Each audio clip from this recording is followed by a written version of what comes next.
Армысыздар, қалдарыңыз қалай? Оңғардың Онкар арнасында кезек шығарылым. Бүгін тағы да жеңілдетілген автонесиелеу бағдарламасы бойынша сіздерге ақпарат бермекпін. Бүгін үкіметті жиын өтті. Ол жерде журналистер, индустрия және инфрақұрылымдық даму министрі Марат Қарабаевқа жеңілдетілген автонесиелеу бағдарламасы бойынша сұрақ қойды. Ол қашан басталады және не өзгереді? Осы сұрақтарға қазір жауап беремін. Енді бұған дейін естеріңізде жеңілдетілген автонесиелеу бағдарламасы бірнеше өзгеріске ұшырады. Жалпы ол 2015 жылы басталған. Ол кезде енді қазақстандық автопромға көп адамның сенімі болмады ма, немесе халық арасында бұл бағдарлама тиісті деңгейде жарнамаланбады ма, әйтеуір жеңілдетілген автонесиеге деген қызығушылық біраз төмен болды. Одан соң оператор роптың ақшасын алып, осы жеңілдетілген автонесиеге береміз деген сәттен бастап 100 миллиард теңгесін бөлді ғой. Сол кезде халық қызығушылығы өте жоғары деңгейге дейін көтеріліп, халықтың қызығушылығы артып, барлығы осы жеңілдетілген автонесиемен көлік алып қалуға тырыса бастады. 100 миллиард теңге бір 3-4 айдың көлемінде таусылып қалды. Одан да ерте бітетін еді. Дегенмен бұл жерде біздің авто өндірушілер барлығына бірдей көлік ұсынып үлгере алмады. 100 миллиардты үйтіп-бүйтіп бітіргеннен кейін тағы да бір жылға жуық, бірақ бір жыл болмай, жарты жылдан астам уақыт өткен кезде жеңілдетілген автонесие жаңа тәсілмен қайтадан берілетін болды. Ол өздеріңіздің естеріңізде жуырда ғана өттім. Электронды кезекке тұру, баяғыдан кезекке тұрған адамдардың кезектері айдалада қалды, оның керегі болмай қалды. Тек қана жаңағы электронды порталда кім басып үлгерді, 18 секундта да аяқталғанын естеріңізде шығар. Кім басып үлгерді, сол алатын болды. Енді оған тағы да өзгеріс енгізілмекші. Жаңағы электронды портал сол қалпы жұмыс істей береді, дегенмен оны алатын адамдардың тізімі өзгереді. Біріншіден, жеңілдетілген автонесиені алатын адамдардың аты жөндері ашық дереккөздерді, бұқаралық ақпарат құралдарының кейбір дереккөздерінде жарияланады.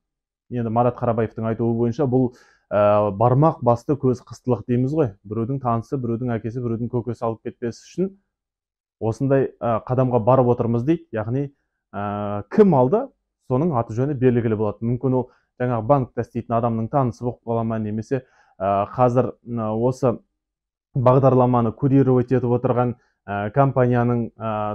компанияда жұмыс істейтін адамның біреуінің танысы болып қала ма. Осындай жағдайды болдырмау үшін барлық адамдардың тізімін жариялаймыз деді. Екіншісі, алғашқы жарна. Бұған дейін естеріңізде көліктерді алғанда 15 миллионға дейінгі көліктерді алуға болатын, несиенің жалпы ең үлкен шекті сомасы 10 миллион болатын, алғашқы жарна мүлдем жоқ еді. Енді кемі 10%, қазір ақпарат шығып жатыр, 15% шамасында болады деп, алғашқы жарна талап етіледі. Яғни адамдардың бұл алғашқы жарнаны жалпы түсіндіріп өту керек, бұл не үшін керек деген нәрсе ғой. Екінің бірі жаңағы несиеге қол жетпеу үшін жасалатын нәрсе. Бұл банк тарапынан көбінесе ұсыныс болады. Мысалы, оның төлем қабілетін растау. Яғни 10 миллион теңгенің көлігі деп алайықшы, соның 15% ол 1,5 миллион теңге. Банк сенімді болу керек. Сіз ертең ай сайын маған 120 мың теңге алғашқы жарнамды төлеп бере аласың ба, әлде төлей алмайсың ба? Соны алғашқы жарна арқылы сіздерден дәлелдеуді сұрайды. Егер де сіз сол уақытта 1,5 миллион теңгеңіз бар болса, банкта енді мынандай ой ғой, бұл 1,5 миллион теңге жинайтындай шамасы бар екен, яғни ай сайын төлеуге де мүмкіндігі бар. Сондықтан біз бұл адамға берейік деген сияқты мағынада ғой. Сондықтан алғашқы жарнаны қосамыз деп отыр. Яғни тағы да екінің бірінің бұл бағдарламаға қолы жетпейтін болады. Үшіншісі, және маңыздыларының бірі, жаңа айттым ғой, бұрын 15 миллион теңге тұратын көліктің 10 миллионы несиеге, 5 миллион қолма-қол берген кезде көлікті алуға болатын. Ал Марат Қарабаев осы санаттағы көліктерді, қымбат көліктерді бұл бағдарлама бойынша алуға тыйым саламыз деп отыр. Яғни Tucson, Sportage сияқты тағы да басқа санаты жоғары көліктерді осы бағдарлама арқылы алу мүмкіндігі шектеледі. Енді қарапайым айтқан кезде, мысалы, көліктің де шекті сомасы 10 миллион, 11 миллион деп қою мүмкін. Сонда жаңағы санаттағы көліктер жеңілдетілген автонесиеге келмейді. Акцент, тағы Рио, тағы арзан көліктер, Кобальт, Нексия деген сияқты Қазақстанда жасалатын арзан көліктерді осы бағдарлама арқылы беру жоспарланып отыр. Енді ең негізгісіне тоқталайық. Бұл азаматтардың жаңағы төлем қабілетін дәлелдеуден бөлек жалақысы. Егер де сіздің ай сайынғы табысыңыз белгілі мөлшерден көп болса, сізге бағдарламаға қатысуға рұқсат етілмейді. Яғни жалақыңыз тым көп те болмау керек, тым аз да болмау керек деді. Бірнеше бағыт талқыланып отыр. Бір талқыланып отырған бағыт, мысалы, біз ойлап отырмыз, белгілі бір жалақыны белгілейміз. Сол жалақыдан жоғары болған кім одан жоғары жалақы алатын болса, ол кісілер мысалы автонесиеден қатыса алмайды. Тек қана белгілі бір жалақыдан төмен болған. Яғни көбірек былай мұқтаж кісілерге арналған жасаймыз деп отырмыз. Оны қазір айтпай, өйткені осы уақытқа дейін алған бағдарламалар ешкімге көлік алынған болса, сондағы қаншалықты орташа жалақы болды, соған қарап талқылайтын боламыз. Сол жерде қазір бір мысалы мына бір жалақы деп айта алмаймыз. Өзгерістерді бәрібір осы бір айдың ішінде біз бітіретін боламыз. Қашан басталады несие? Қашан басталады деген сұраққа жаңа жауап бердім ғой.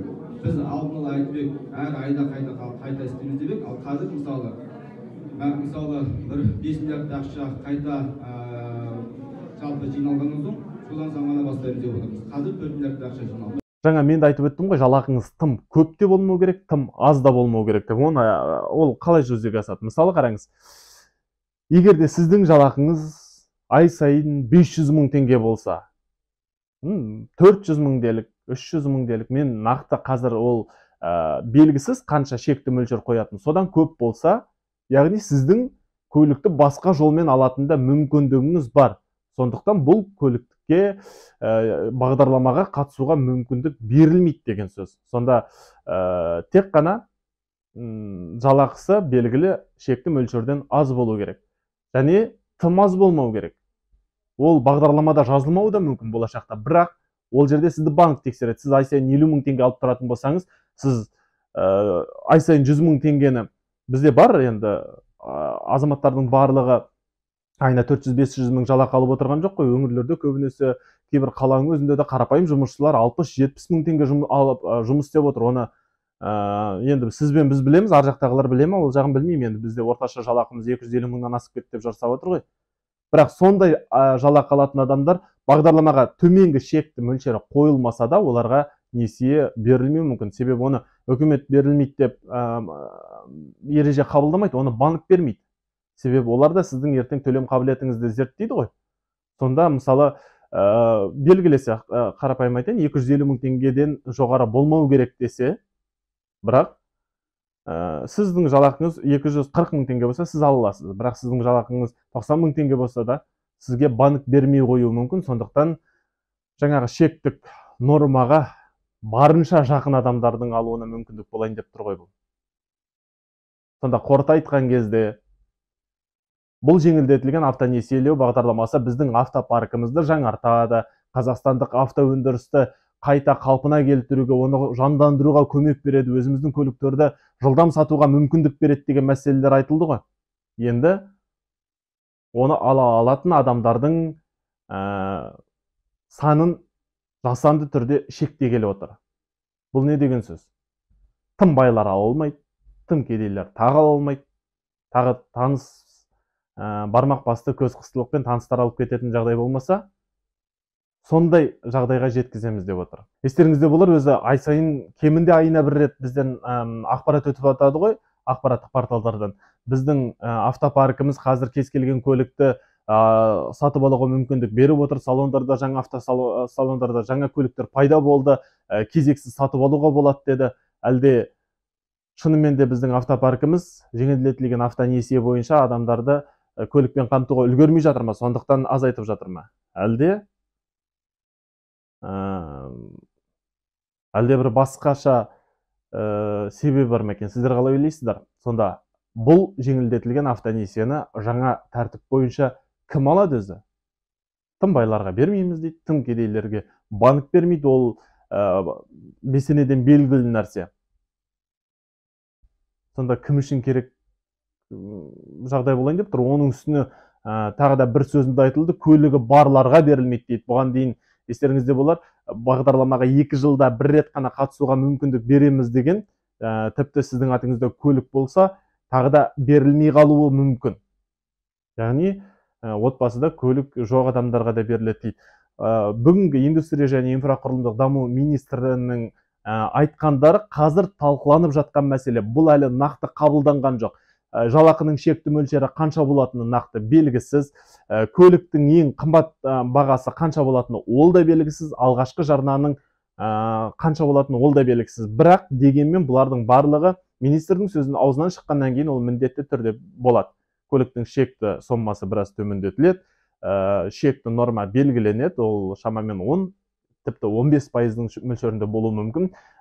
Жалақы да бір 250-300 мыңнан жоғары болмау керек деген шекті норма белгіленеді, және алған адамдардың барлығының аты жөндері ашық ақпарат көздерінде жарияланады. Сонда бұндай бағдарлама өзі қажет нәрсе ме? Не үшін бұндай өзгерістер енгізіліп жатыр? Сіздер қалай ойлайсыздар? Пікір қалдырып өтіңіздер. Әзірге осы. Арнада жолыққанша жазылыңыздар, пікір қалдырыңыздар, лайк басыңыздар.